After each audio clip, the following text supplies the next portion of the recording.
Bern, Switzerland, 1994. A small boy and his classmates play basketball in the private school's courtyard. The boy does not care for girls or school, he just cares for his favorite sport. His passion, basketball. They know him as Pak-un, their friend, their classmate. However, we know him by a different name today. Kim Jong-un.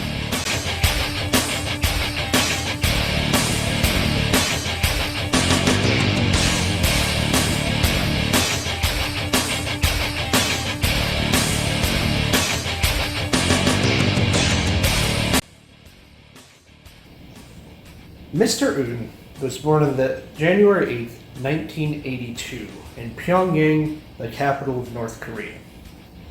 He is the third son of Kim Jong-il and Ko Young-hoi, one of Il's many mistresses. In 1992, a visa was received under the name Pak, along with three children, Chol, Hwan, and Mi Yang, all with identical birthdays and ages. They were sent to a small apartment near the DPRK, or North Korean Embassy, in Bern, Switzerland, and lived in an apartment near the school they attended. Well, on campus of the school they attended. However, though, these names of Chol, Hwang, and Mi Yang are just, they're fallacies. They're not real names, because they are a cover-up for Kim Jong-il's children. So, the three children, Kim Jong-nam, the oldest, middle Kim Jong-chul, the middle child, and the youngest Kim Jong-un. Un, the third brother, was not expected to be the next leader of the DPRK while growing up, so he was not given the proper schooling to become supreme leader. He was not prepared for the role. He was just expected to be there because it was supposed to go to Kim Jong-nam, the oldest child. He spoke German with his classmates and loved sports. Quite athletic for the time. His favorite was basketball, as I said before. At first he struggled in school. He was a bit of an outcast and separated from his fellow classmates, but eventually he started to fit in and be accepted in school. In school, Kim Jong-un and his classmates were given lessons in Swiss on the Swiss democracy, and they got to visit the Swiss parliament.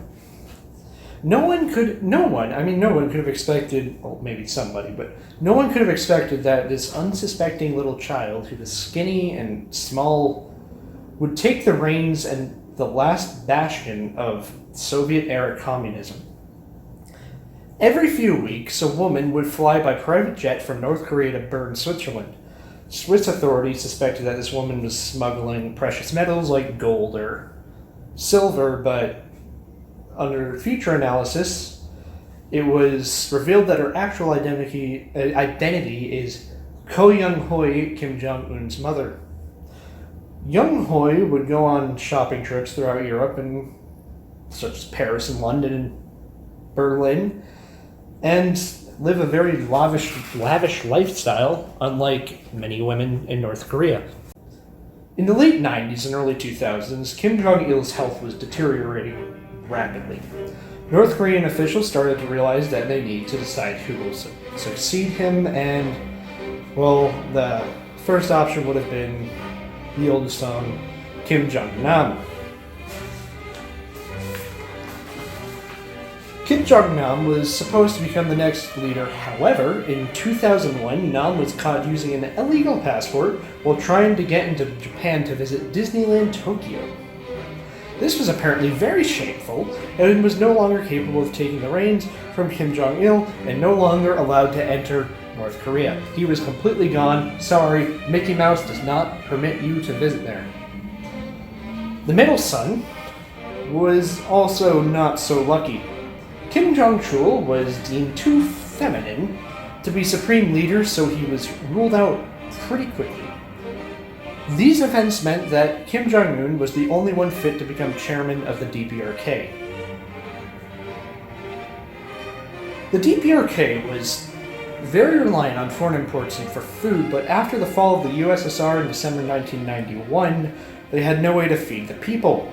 North Korea is an extremely rocky place, and it is the worst place possible. Well, that's an exaggeration, but it is terrible for agriculture. I swear, you cannot grow wheat on a rock. I've tried it, it doesn't work. Not to mention the communist-style food collection, so whatever food they get, it gets ground up for the state and then distributed, I don't know, to very few little people. This resulted in a massive famine and further degradation of the North Korean economy that there was before. The survival of North Korea was completely dependent on its military. It was believed in North Korea that they are under a constant risk of invasion by the South Koreans and the US military. The ideology would be that they would end up like Iraq or punished by the US if the US were to take over. They'd punish the DPRK similar to Iraq. But Saddam Hussein was killed. And, I don't know, Il doesn't want to end up like him. The North Korean state claims that South Korea is occupied by US forces and that everybody there is impoverished and living awfully because the evil capitalist pigs are ruling over them. And that everybody is poor. Due to these fears, the North Korean economy is entirely based off its military. The reasoning is that if the enemy were to attack them, they would cause so much immense damage to the attacking force that the lives lost would not be worth the conquest of Korea. Similar to how Saddam Hussein was saying that the US didn't have the balls to take back Kuwait because they were so afraid of losing lives. We didn't lose that many. However, the NK military is made up entirely of hand-me-down Soviet gear, using MiG-21s and MiG-25s for their air force and modified T-62 tanks with weird rocket launcher things on the side that is strange and there's holes kind of in for night vision. That doesn't work. Don't get me started on armor degradation on that. The armor is non-existent anymore. They're even using T-34-85 tanks from the Second World War and Korean War. Yeah, the only other country to still have them on frontline service is countries like Syria, and those some Taliban and ISIS people have one, and they use it for artillery. But anyway, the military is still highly important to their survival. In 2010, Kim Jong-il suffered his first stroke. The leaders knew it was time to train Un for leadership, but just a year later, on December 17th of December 2011, Kim Jong-il died suddenly. Before his father's death, military leaders came up with the fake military career for Un. He was given the rank of 4-star general and used for the propaganda machine to make Un look like he was a well-established artillery officer. Yeah, I don't see him being much of an artilleryman myself. Now, though woefully ill-prepared, Un now had to secure his position, starting with his father's funeral. He ordered an awe-inspiring demonstration of the North Korean regime's power over its people. The funeral and Un's coronation took place on December 28th, 11 days after his father's death. The state ordered a huge crowd to attend the ceremony. The state had everyone under their propaganda spell also. People actually believed that they had the best lives possible in the entire world, so they were into this stuff. That Il was the one that led them to glory, and they were all brainwashed into the propaganda machine. But to truly secure his place, Kim ordered purges in the top brass, and anyone who was seen as a threat. All the aging generals were eliminated and replaced by ones trusted by Kim. One of the most prominent was his uncle. I want to say this wrong, bear with me. Jang Song-tik. Don't quote me. Well, quote me on this, but not how you say it. Tik was a longtime member of Kim Jong-il's advisors. He was his brother-in-law, yeah. Normally, when someone in North Korea needs to disappear for state reasons, normally it will be a sickness or a car crash or some sort of freak accident. However, though, with Tick, his trial was made very public. He was accused of pedophilia, planning to seize control, and being an unfaithful husband. He and many of his family members were quickly removed by firing squad. Along 17, Kim Jong-un ordered the assassination of his older brother Kim Jong-nam. 4 North Korean agents intercepted Nam at the Kuala Lumpur International Airport in Malaysia. I'm definitely saying that wrong. Using a nerve agent. 4 suspects returned to Pyongyang and framed 2 women for Nam's murder. Fun fact, those women got out of prison like a year or so later. Yeah, that's a little messed up. Kim Jong-un was also back the nuclear program very heavily. If you're alive at this current time in 2020, you'll know that like 2 years ago, the rocket man quoted by Trump was sending rockets all over the place. Even going as far as threatening nuking Los Angeles, California, and having like a big jumbotron behind him with like Los Angeles being exploded. He also supports healthcare in the DPRK and oversees hospitals in the capital. And one fact apparently has